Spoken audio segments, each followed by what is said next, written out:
warahmatullahi wabarakatuh. Om Swastiastu, Namo Buddhaya, Salam Kebajikan. Perkenalkan, nama saya Daisy Fred Nardina Siswali dengan NIM 2214 201046. Saya mahasiswi aktif Universitas Pembangunan Indonesia Manado, kelas A2 semester 2, Fakultas Keperawatan, Prodi Ilmu Keperawatan. Video ini saya buat dengan tujuan untuk memenuhi tugas ujian tengah semester dengan mata kuliah keterampilan dasar keperawatan dengan dosen pengampu Enci Ners Tirsamoni Eskap MKes. Oke, baik, di video presentasi kali ini saya akan membahas materi tentang persiapan pasien untuk pemeriksaan penunjang, prosedur persiapan pemeriksaan penunjang. Jadi, pengertian pemeriksaan penunjang. Pemeriksaan penunjang adalah penilaian klinis tentang respon individu, keluarga, komunitas terhadap suatu masalah kesehatan. Hasil suatu pemeriksaan laboratorium sangat penting dalam membantu diagnosa, membantu perjalanan penyakit, serta menentukan prognosa. Pemeriksaan penunjang juga sebagai ilmu terapan yang bertujuan membantu petugas kesehatan dalam mendiagnosis dan mengobati pasien. Persiapan pasien untuk pemeriksaan penunjang. Yang pertama, pra-instrumen. Pada tahap ini, sangat diperlukan kerjasama antara petugas, pasien, dan dokter. Hal ini karena tanpa kerjasama yang baik akan mengganggu atau mempengaruhi hasil pemeriksaan laboratorium yang termasuk dalam tahapan pra-instrumen, yaitu yang pertama, pemahaman instruksi dan pengisian formulir. Yang kedua, persiapan pasien. Yang ketiga, persiapan alat yang akan dipakai. Yang keempat, cara pengambilan sampel. Yang kelima, penanganan awak sampai dan transportasi.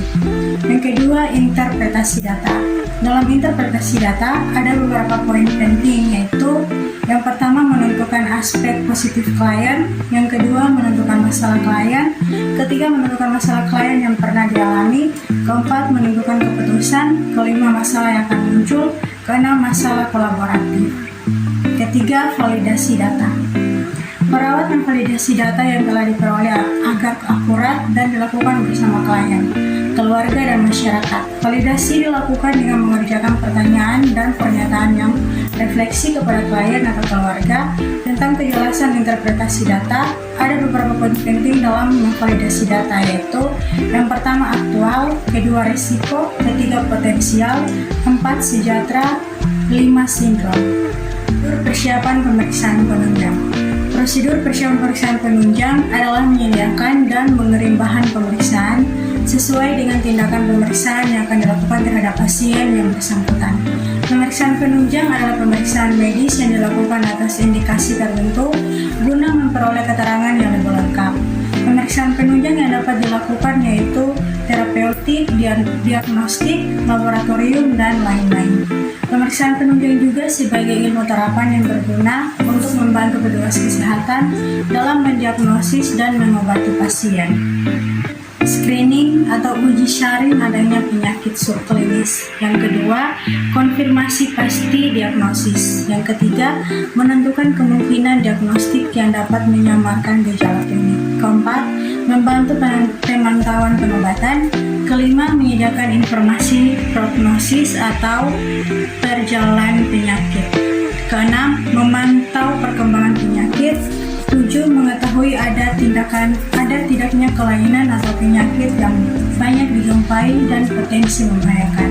Kedelapan, memberikan ketenangan baik pada pasien maupun klinisi karena tidak dapat penyakit. Tujuan pemeriksaan penunjang yang pertama yaitu terapeutik, yaitu untuk penanganan atau pengobatan yang sesuai untuk pasien dengan kondisi penyakit tertentu. Yang kedua, diagnostik, yaitu untuk membantu menegakkan diagnosis tertentu. Sedangkan jenis-jenis pemeriksaan penunjang yang pertama, pemeriksaan laboratorium. Dalam pemeriksaan laboratorium yang diperiksa yaitu pemeriksaan darah, pemeriksaan cairan otak, dan pemeriksaan urin. Persiapan pemeriksaan penunjang yaitu yang pertama, pastikan identitas pasien. Kedua, pemulihan lokasi pengambilan spesimen. Ketiga, waktu pengambilan spesimen. Keempat, teknik atau cara pengambilan spesimen. Kelima, cara menampung spesimen dalam wadah penampung. Keenam, pemberian identitas. Ketujuh, pengiriman spesimen ke laboratorium.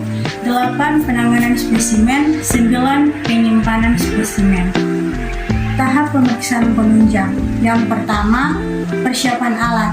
Dalam mempersiapkan alat yang akan digunakan, selalu memperhatikan instruksi dokter, sehingga tidak salah persiapan dan berkesan profesional dalam bekerja. Kedua, persiapan pasien.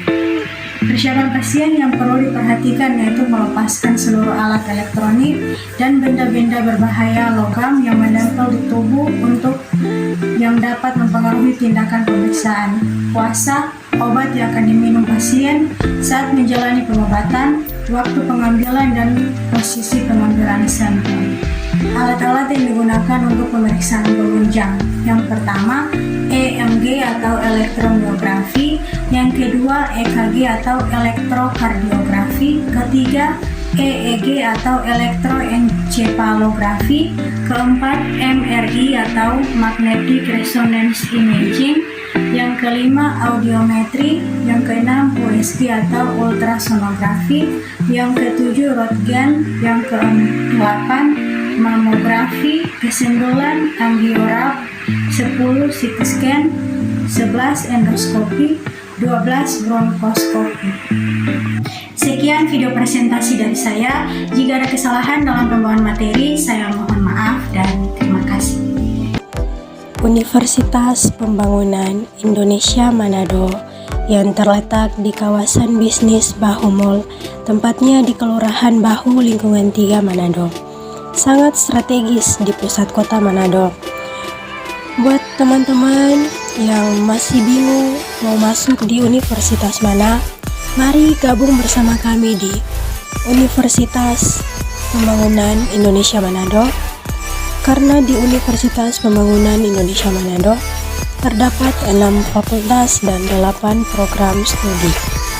Dan jangan ragu-ragu untuk masuk di Universitas Pembangunan Indonesia Manado, karena Universitas Pembangunan Indonesia Manado sudah terakreditasi B.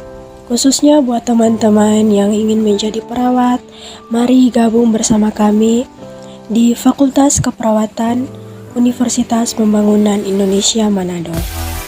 Fakep Unpi, we care, we kill, to the core.